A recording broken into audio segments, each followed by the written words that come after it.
you have to keep the deer from knowing that you're hunting them.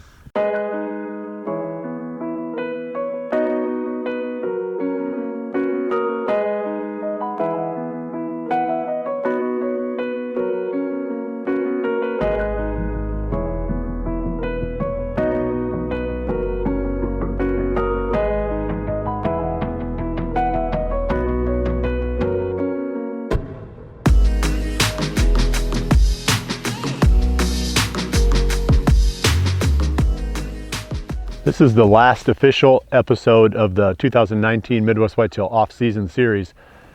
And I wanted to come back to this spot that we had 2 episodes here earlier, establishing this 4-man plot and then coming back and fertilizing and liming it.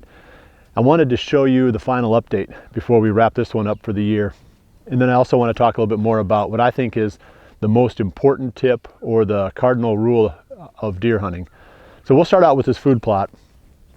And I was really surprised when we drove up here on the 4-wheeler how well the kill had taken place here. I know when I was here a couple weeks ago, there was a lot of green grass in here yet. It just shows that when the temperatures are a little bit cool like they have been this spring, that Roundup or the glyphosate just doesn't wipe out the grasses and the weeds quite as quickly as it does when it's a little bit cooler like this. But it did a good job. There's a few spots left that are green, but it won't be too hard to touch those up, later with a little bit of herbicide if I choose.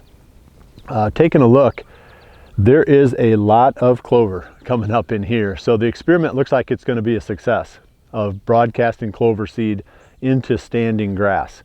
That always was my most, I guess the thing I was most nervous about, whether it would work, was whether you could spread clover into something like this that was already established without burning it off and clearing all the residue.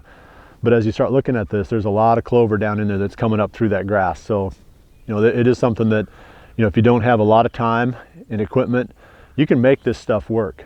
Very simple steps. I didn't use any equipment on this job. Basically just a backpack sprayer and a hand spreader. So anyway, keep that in mind. It's one of the best things you can do to improve your hunting area, even if you're just hunting on permission. And it doesn't have to be a springtime project either, because we'll be coming back again during the summer planting big and beastie in a lot of these types of areas too. And that's a brassica blend that does really well from about the end of July right on through the hunting season, as far as growing fast, creating a lot of forage, and then attracting a lot of deer once you get into the season. We plant that in a lot of these little small 4-man plots during the summer also. Now I want to talk about my number 1 tip for deer hunting.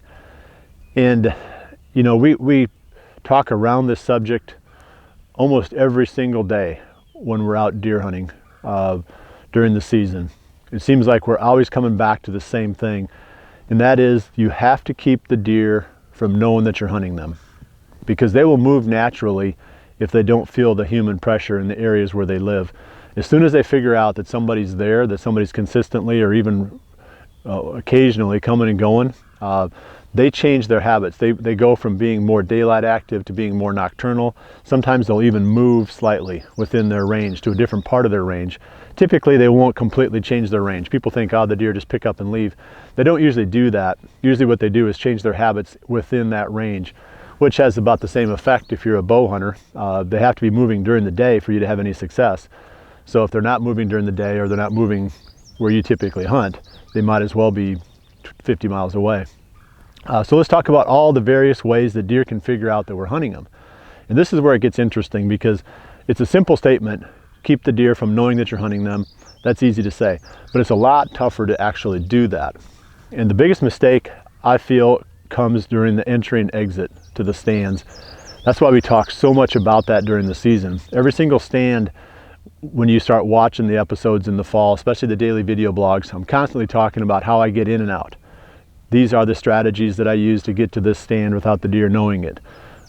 It's so critical, because I have a friend of mine that gave the analogy: if a person was trying to sneak into your house, sneak into your house and steal something, they wouldn't walk up to the front door beating a bass drum.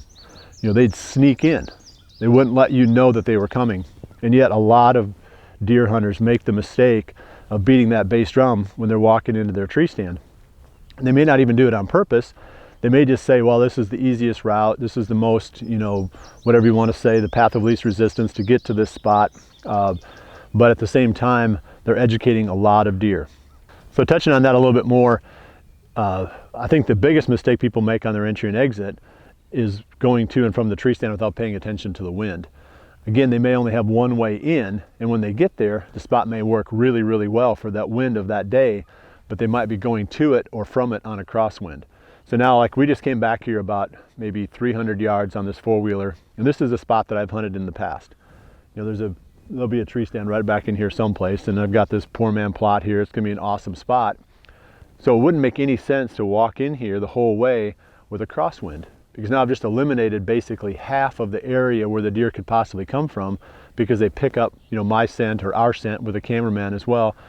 You know, they say, okay, some person just went through there today. Whether they recognize this as a hunter or not doesn't really matter. They're not going to come over there later that afternoon, you know, to check it out. They're going to say, okay, that's a dangerous spot. I'm going to stay away from there today. Maybe I'll check it out later, you know, a couple days from now, whatever. You know, they're not going to come to that spot when they know you walked in there with the bass drum pounding. Same thing is, you know, obviously if you're walking through an area where they can see you. You know, a lot of people walk into the afternoon hunts going through the open timber. Well, they might have to walk past a couple bedding ridges, or even if they don't, even if they stay, you know, away from those spots and the timber is open, the deer can see them for at least 200 yards in every direction. So if the deer are paying attention, then they've just cleared out almost a quarter of a mile wide section of their hunting area going in there to hunt.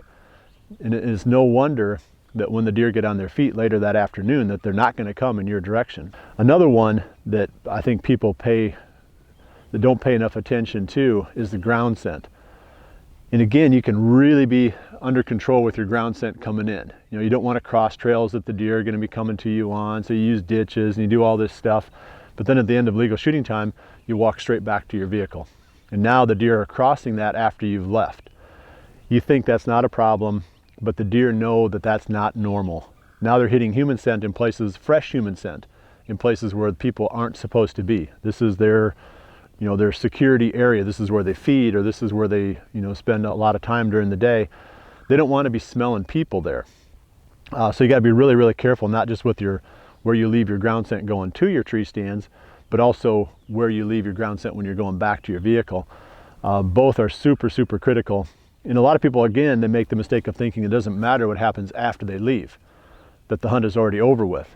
That hunt is already over with, but the next one, you know, that they could potentially be in that same spot, you're creating this residual damage that builds up over the course of the season when the deer, you know, start picking up on human scent where it shouldn't be.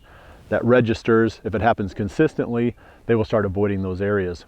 So again, everything you do, from scent control, you know, how you go to and from your tree stand, every step you take once you leave your vehicle until you get back into it has the potential to impact your chances for success. Everything you do can educate deer if you don't really manage every part of the hunt super carefully. So that's my number one tip. It's the cardinal rule of deer hunting.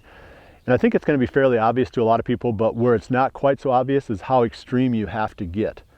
You know, it's not enough to say, well, I did this or I did that. You have to do every single thing correctly.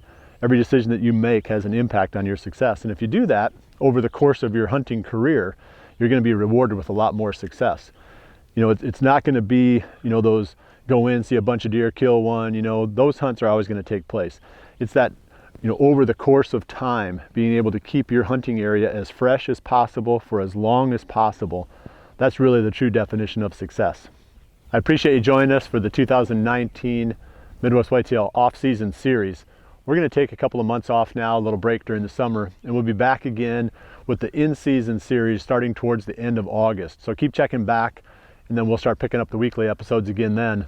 But during the meantime, we're going to be putting a lot of content in the daily video blogs. I mean, I haven't planted yet. I mean, it's been so wet, I haven't had the tractor out of the shed yet.